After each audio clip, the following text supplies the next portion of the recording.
यज्ञ कौन सा है? 7 दिन का क्या है? केवल श्रीमद् भागवत कथा। एक बात बताऊं, कितने भी पुराणों की कथा होती, अन्य और भी पुरानी कथाएं होती हैं, आप सभी सुनते हैं। रामचरितमानस कथा श्रवण करते हैं, शिव महापुराण की कथा श्रवण करते हैं, देवी भागवत महापुराण, अन्य पुराणों की कथा, नर्मदा पुराण आदि अन्य कथा श्रवण करते हैं।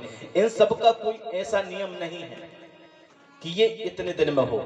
हाँ, मान लिया एक नियम विद्वानों ने बताया, एकादश दिन में शिव महापुराण की कथा करनी चाहिए, 9 दिन में रामचरितमानस करनी चाहिए। क्योंकि रामचरितमानस का हमारे गुरुदेव कहते हैं, इसलिए बताते हैं क्योंकि 9 दिन की नवरात्रि होने के बाद में राम जी का जन्म हुआ था, इसलिए 9 दिन की राम कथा होनी चाहिए। लेकिन भागवत महापुराण में लिखा है कि 7 दिन में ही होनी चाहिए।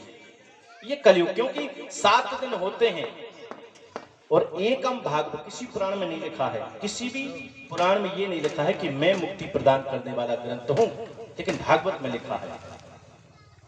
अन्य कहीं और लिखा हो मुझे नहीं पता, परंतु जो 18 पुराण हैं जिनकी रचना है, उनकी कथाएं जहां होती हैं तो वहां पर अन्यत्र कहीं नहीं लिखा है कि इसको सुनने से मुक्ति होगी या नहीं। लेकिन भागवत महापुराण में लिखा हुआ है, एकम भागवतम शास्त्रम मुक्तिदानेन वर्जति। भागवत कथा सुनकर के मुक्ति पाई जा सकती है और पाई है, ये भागवत है। इसलिए भागवत का नियम 7 दिन का है और लिखा भी हुआ है, ये मन का बनाया हुआ नियम नहीं है। सप्ताह यज्ञेन कलौ पुनन्ति ते, भागवत के महात्म्य में लिखा है सप्ताह यज्ञ कलौ पुनन्ति, यानी कलौ यानी कलयुग में सप्ताह यज्ञ कौन सा है? बोले श्रीमद् भागवता नापा सुख गीता सुकादि भी, जो श्री सुखदेव जी के मुख से निकली हुई कथा है। राजा परीक्षित को 7 दिन में मोक्ष जिससे पाया था, वह है श्रीमद् भागवत महापुराण की कथा। तो बोले इस कथा को सुनने से 7 दिन में मुक्ति होती है। सप्ताह यज्ञेन कलौ पुनन्ति ते। तो बोले ऐसे ऐसे पापी भी तर जाते हैं। तो हम और आप, ठाकुर जी ने कलयुग में तो बड़ी बड़ी छूट दे रखी है, केवल नाम के माध्यम से मुक्ति पाई जा सकती है। और कलिकल एक पुनीत प्रतापा, मानस पुण्य हो ही नहीं पापा। इससे बड़ी छूट क्या हो सकती है? बोले ठाकुर जी, अगर आप कुछ मन में अच्छा करना चाहते हैं, केवल एक बार मन में विचार कर लीजिए, विचार करने मात्र से ही आपको उसका पुण्य फल प्राप्त हो जाएगा। कलिकल, मात्र कलयुग में कलिकल एक पुनीत प्रतापा, एक नई व्यवस्था चलाई है। बोली अन्यत्र कई योजनाएं चल जाती है सरकार की, ऐसे ही ठाकुर जी भी अनेक अनेक योजनाएं निकालते रहते हैं। कलयुग में विशेष योजना निकाली। बोले कलयुग की भाई सबको ठाकुर जी बहुत कुछ दे रहे हैं, कमी रही तो लो, बोलो राधे राधे। लाडली बहना योजना, बोलो राधे राधे।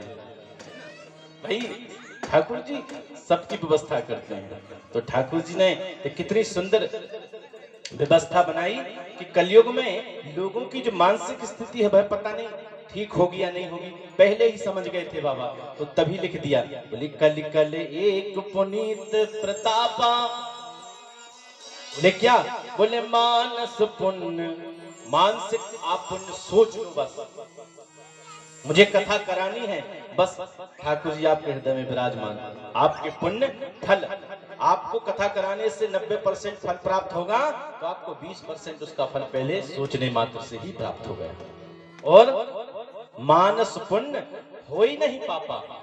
अगर मन से अगर पाप मन में आ जाए तो उसका कोई पाप नहीं लगता। मैं नहीं कह रहा, रामचरितमानस कहते हैं। तो ये कलयुग के बड़े ही अच्छे अच्छे नियम हैं। बोले कलयुग में बड़ी छूट दे रखी है। तो जब ऐसे ऐसे महान पापी तर गए, तो थोड़ा सा समय निकाल करके हम क्यों नहीं तरेंगे? हम तो बड़ी पुण्य पवित्र भारत भूमि में जन्म लिए हैं। उससे भी अच्छा मध्य भारत में अन्यत्र जाकर के देखिए, पंडित जी से पूछिए, हम इधर उधर जाते हैं, क्या स्थिति बना करके रखी है। कहीं खड़े होकर के भोजन नहीं कर सकते, कहीं दुकान पर जाकर के बैठ करके किसी होटल में भोजन नहीं कर सकते, ऐसी स्थिति है बाहर जाकर। फिर भी हमारे इस मध्य भारत में कितनी अच्छी व्यवस्थाएं हैं, शुद्धता है, पवित्रता है आज भी। और ऐसे सुंदर जिसका नाम सागर है, सागर नाम कोई छोटा मोटा थोड़ी है, कितना सुंदर नाम है सागर, साईं वाटिका। और बड़ी ही सुंदर बात है। देखिए, आज हमारे हिंदू सनातन धर्म का तो 9 वर्ष नहीं है, परंतु फिर भी है, इसको नकार नहीं सकते। बताइए आप भाई, नहीं मानते हैं, नहीं माने, लेकिन अगर हम तारीख के हिसाब से हर कार्य करते हैं कि नहीं, तारीख को मानते हैं तो 9 वर्ष कैलेंडर से आया है, तो कैलेंडर को हम मानते हैं तो 9 वर्ष है, तो अच्छा समय है। 9 वर्ष आता है, नया कैलेंडर जब बनकर के आता है तो उस समय ये कथा होती है। 8वां साल है इस कथा का, तो हम बड़े बड़भागी हैं। ठाकुर जी हमें इतना सुंदर अवसर प्रदान करते हैं और बिना मेहनत के, बोले कुछ नहीं, केवल कथा सुनने के लिए आना है और आकर के जो हमसे बन पड़े उतना सहयोग करना है। जो बन पड़े, भाई कोई जोर जबरदस्ती तो है नहीं है, जो आपसे बने। लेकिन एक बात कहूं, मैंने कल भी कहा था और शायद प्रतिवर्ष भी कहता हूं कि दान सामर्थ्य के अनुसार होना चाहिए, ज्यादा नहीं देना बिल्कुल, क्योंकि जो सामर्थ्य है, आपका जो सामर्थ्य है उतना ही देना है, उससे ज्यादा नहीं। अगर सामर्थ्य ज्यादा का है और कम दे रहे हो तो वो भी गलत है। बोलो राधे राधे। ठाकुर जी ने आपको उस योग्य बनाया है तो हमें उस योग्य सहयोग भी करना चाहिए। और सबसे पहली बात तो समय देखकर भी करना चाहिए। 8 साल हो गए इस कथा को करते करते, बोले पहले करते आए, दूसरे साल कुछ बढ़ा करके करिए, तीसरी साल बढ़ा करके करिए, चतुर्थ में। भाई हर साल सबको कुछ बढ़कर ही प्राप्त होता है कि नहीं? बताइए, मिलता है कि नहीं बढ़कर हर बार? बोले बेटे का बर्थडे था पिछली साल, साइकिल दिलाई थी। आज बेटा बोले 16 वर्ष का हो गया है, अब क्या बाइक दिलाना है। बोले 25 साल के जब बर्थडे मनाया गया, बोले तब क्या, बोले फॉर्च्यूनर। तो भाई ऐसे ही हमारे जो धर्म के आयोजन में पहले आप 500 देते थे, अब 2000 दीजिए। बोले राधे राधे। भाई महंगाई भी तो बढ़ रही है, नहीं बढ़ रही? बोले राधे राधे।